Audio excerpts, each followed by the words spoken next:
I love chocolate, and I have loved it all of my life. But as I've gotten older, I've learned that chocolate does not love me so very much.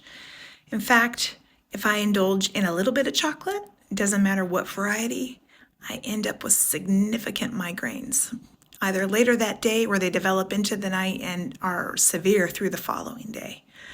Today I'm dealing with a little bit of migraine, and it got me to thinking about how this is similar to the Christian life and sin. So, for example, back to chocolate, when I was younger, I didn't really understand the impacts. Maybe I didn't have them as much. But as I'm aware, I certainly have to make choices. And there are consequences that come with some of those choices. With sin, we may not know early on in our faith the consequences of sin. We may not understand all of what sin is. But thanks be to God, we have the Holy Spirit who guides us and helps us understand what sin is and its impacts. So some of our choices that we make that are sinful can impact us physically, spiritually, in other ways. It can impact those around us. It can impact our witness for God. It can impact God's name and God's glory. It's a ripple effect with consequences of sin. And we have freedom to make the choice.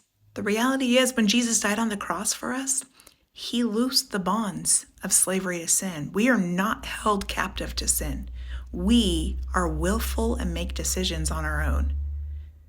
So, my friends, as you are faced with things that look very alluring and tempting, I want you to consider what that impact might be.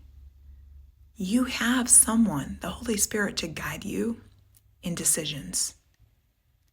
Now, the Holy Spirit is not to blame when you make a bad decision, just to be clear. But let God guide you as you make decisions, especially that impact others in terms of faith. It's a big thing to think about. There's a lot that could be in the way. But make good choices and choose to walk in the path of life. Blessings on you today.